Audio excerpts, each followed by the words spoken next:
All right, we're going to have to do the review right now. Hello, I am Zeos Pantera, the host of In Ear Fetish, and welcome to probably a very cheap IEM by KZ. It's been the hottest of minutes since I've done a KZ review. There was a bit of a controversy 2 years ago where KZ was putting like 19 drivers in IEMs and only like 4 were working, and that was like, well, they were there, but they weren't really turned on. It was a whole thing. But I got to clear off my shelf. OCD is causing me to be like, no, it's all got to go. If it's on the shelf, it's got to go. And these have been there for a hot minute. KZ PR-1 Pro. And, you know, little tiny box. I haven't opened the website yet to see the cost. I'm only gathering information from what I've got here. And according to this, it is... there's actually quite a lot of interesting, good things written on these boxes. Specifically that quote, which I can't knock them for, but we'll read this first. Overturn and reconstruct the traditional planar structure to create a new nano silver-plated diaphragm planar driver. Natural balance of tri-frequency, powerful analytical ability to capture more musical details. So it's a planar.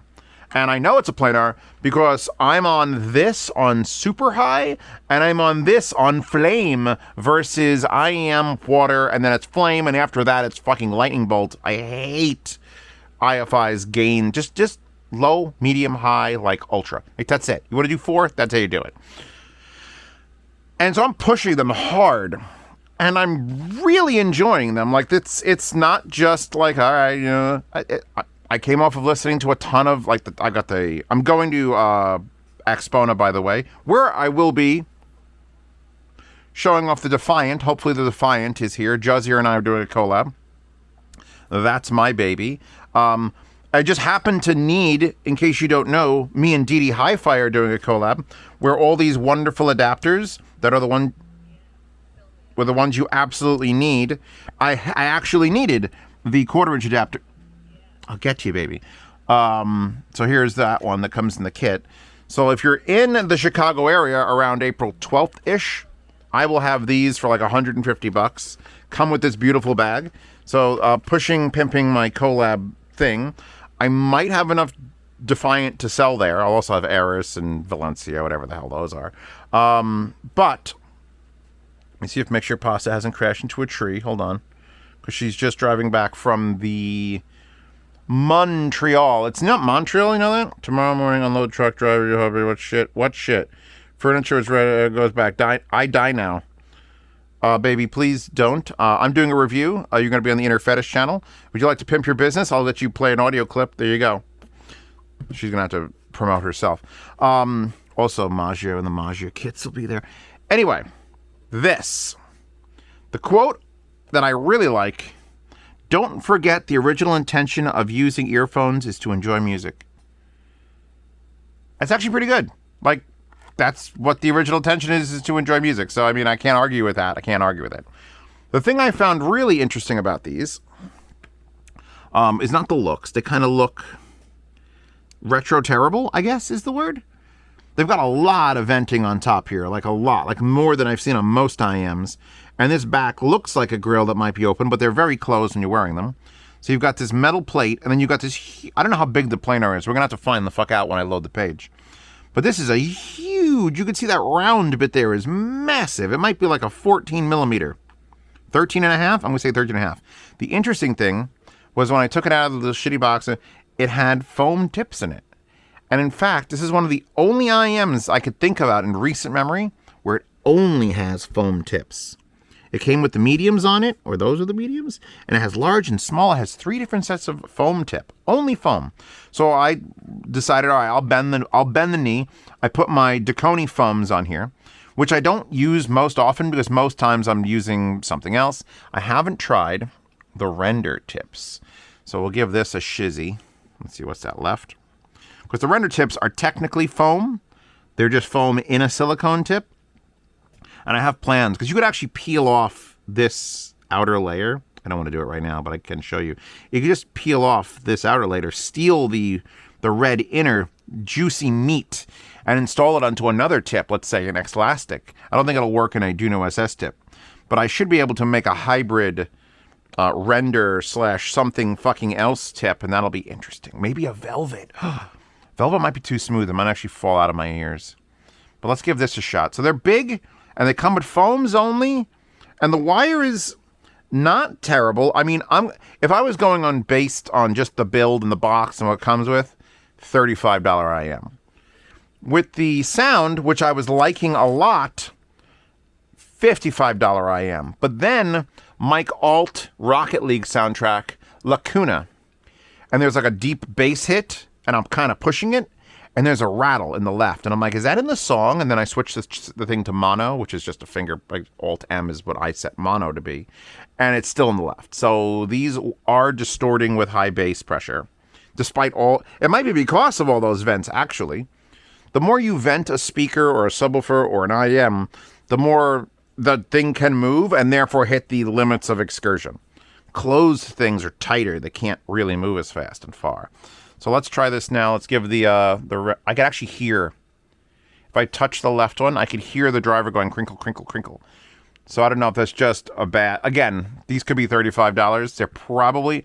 Knowing KZ, these are not expensive. Oh my god, the rattle is so bad. Wait.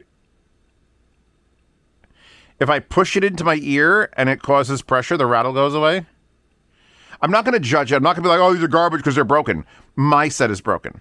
All right? I abuse the hell out of things. I break things in for 250 hours, and then I play music too loud to see how it goes. It actually calmed down. I think I got rid of the rattle. Yeah, using the render tip and pushing it in my ear must have made it go crunk, and it's fine. So we're rattle gone. Bass is okay. It's not the bassiest IEM. Planar is usually out there. The rattle's back now. Deadmau5, NVIDIA. Just Deadmau5 will get it. It's a piano tone too. Yeah, if I hold it in my ear, the rattle goes away. But overall, I've been enjoying music on these. These sound really good. They sound actually smooth for a planar. There's a little bit of spicy in the treble, but only on certain tracks. They're clear. They're like way better than I remember KZ being. I know KZ ZS10, everyone sucked those dicks for like years, but that was like 8 years ago. We've moved on, even though I don't know how old these IEMs are. Let's see what they cost. I'm going to hit search, paste, and search. 106. 13 reviews, 4 stars. Let's see what they are on. I don't want to look at the Let Shore Mystics are $900. I don't want to look at those. I want to look up the PR-1. Okay, wait. Yeah, $80 on Linsol. So that's more reasonable. Second generation, 13.2 millimeter planar ear thing, blah, blah, blah, blah, blah. 14 N52H magnet array, blah, blah, blah, blah, blah, blah, blah, blah. True audiophile headphone. You know what? All right. Because they're still running right now. And I've got them on this, which is very linear. If I plop them out of the linear and put them into a little bit softer, the tonality changes, I can tell. I pretty much, you know what? These might be worth like $65. I think we could get away with 65. I think I can actually recommend these IEMs. 100, no. 80 is like borderline, but I'd like to see them at 60. The wire is not terrible. It's got this jank in it, and this thing has been unwrapped for fucking ages. You could probably just work that out with a little bit of effort. They've got the right amount of an aggressive detail retrieval with they're big planar. 13 millimeter planar is big planar. And they don't sound like total dog shit. If they sound like total dog shit, I'll be like, nah, I don't give a shit. All right, wait. Pasta's responded. Let's see what she says. Princesspassage.audio. I'm very tired. I just did Montreal Audio Fest. I had to drive 11 hours for the love of music. And guess what I sold? Nothing from my inventory. I sold my used gear, my junk, my garbage. People wanted it. Why? Why are audiophiles like this? Why? Why did I buy all the inventory if you people are just going to buy my stuff? I don't want to sell my stuff. Princesspassage.audio. Thank you and good night. Everyone check out princesspasta.audio. I might even link it in the description.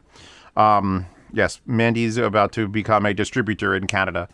and she's working with Deshelly Labs, and she's working with other big companies, and she's got tungstens, and everyone just wanted to touch all the old stuff, none of the new stuff.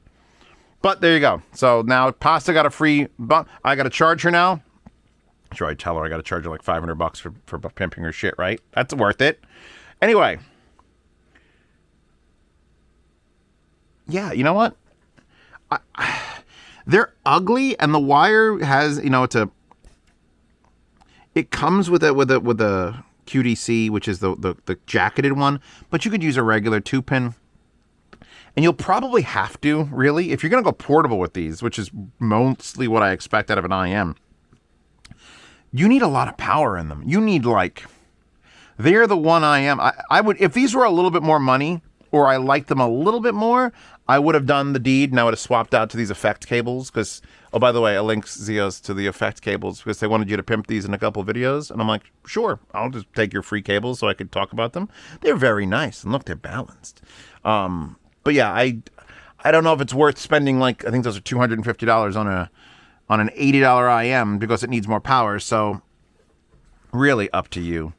Wallpaper in the Wallpaper Horde. I'm just trying to get into the groove of doing reviews. I got to do 27 of these in the next week so I can get ready for Axpona and also finish my taxes. And they look like little George Foreman grills. Again, not the worst thing I've ever listened to. Not the best thing I've ever listened to. And at the $80 price point, if you fuck up and have a driver break, while I won't judge the IM and say they're all crap because of that, I haven't had that happen. Really, it doesn't happen.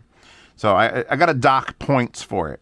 So I'm going to say $60. 60. If you can get them for 60, it's worth it. They're good enough to mitigate the risk of buying them. You could even probably use the stock tips. A little medium and large are they just 4 mediums? That's another thing. I have a large right here, so I need large. But this is a good effort. It's a good effort. Wallpaper's good. Deskmat's good. It's on Reddit. Patreon, subscribe to support this channel. You want to see unlisted IM reviews? I'll probably have a fuckload of them on there now. So I got to make 22 of these. And then I'll be good till... I got to get through fucking April. And then I got to go to goddamn Munich. And check out my link tree for all my collabs, including this DD Hi-Fi one with all the best adapters that could ever adapt all the things you might ever need to adapt. And that one. And yeah, Princess Pasta Out Audio. Not sponsoring this fucking video. Bitch. I'll catch you all in the next one. Right? Robot? I gotta play with the robot now.